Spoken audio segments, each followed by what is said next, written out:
interdire les marches, parce que l'opposition en Côte d'Ivoire aujourd'hui n'est pas dans une posture de guerre. Ils disent on peut négocier, c'est-à-dire qu'on doit discuter. Maintenant, si contre le dialogue, tu opposes le refus total et la mobilisation militaire, ce n'est pas une solution. Et la Côte d'Ivoire doit éviter les violences.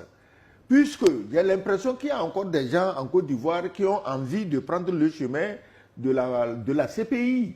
Parce que si jamais des violences se déclenchent encore en Côte d'Ivoire, la CPI sera inévitable pour certains, et vous et moi, nous savons qui.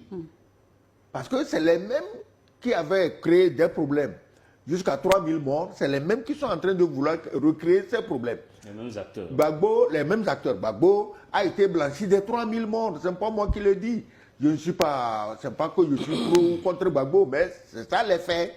Donc moi je crois que les gens doivent faire extrêmement attention. La Côte d'Ivoire est un pays de paix. Un peuple, c'est le peuple qui est un peuple de paix. Laisse de côté les dirigeants. Mais je te disais que j'ai vu les marches. La marche hier. Si tu dis la marche est interdite, si des gens sortent comme ça, tu vas faire comment? Tu vas envoyer un avion bombardé, tu vas envoyer des armes lourdes tirées dans la masse. Qu'est-ce que tu vas faire? Il faut chercher une solution. Gbagbo, parce que quand j'entends on va installer Gbagbo, c'est comme un cri de guerre. Quand on dit on va installer Gbagbo, c'est un cri de guerre. Et les autres qui disent non, vous remuez un peu, bon, nous on a mis les militaires partout, 40 combien mille militaires. Comment on peut mobiliser 40 et quelques mille militaires contre les civils dans le pays?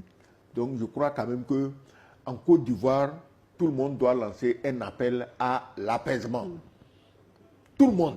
Que tu sois pro-Gbagbo ou pro-Ouattara, c'est la paix qui est d'abord à préserver. À tout prix. La paix, voilà. Rien que la paix. Didier Noureddine Alao, du côté du Bénin, quelle est votre analyse?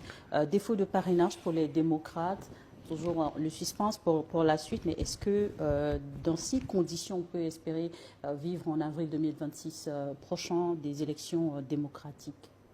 Oui, ce que je conseillerais peut-être aux démocrates, c'est de penser à un plan B, et de ne pas entrer dans un cycle de contestation comme cela se fait en Côte d'Ivoire. C'est peut-être de rester serein et de s'organiser pour les législatives de façon à pouvoir élire suffisamment de députés pour contrôler le Parlement. Mais là, c'est encore un autre défi. Je ne pense pas que fondamentalement, qu'il y aurait des contestations, des cycles de violence, etc. Je ne pense pas du tout. Comme nous l'avons dit tout au long de la première partie, le jeu politique est sans éthique des fois. Et c'est presque à ça que nous assistons aujourd'hui au Bénin dans le cas des démocrates. Et le président Talon, bien qu'il ait choisi ou bien qu'il ait dit qu'il partait, bien qu'il ne soit plus candidat, et ça montre à quel point le jeu démocratique n'est pas toujours ouvert. Hein?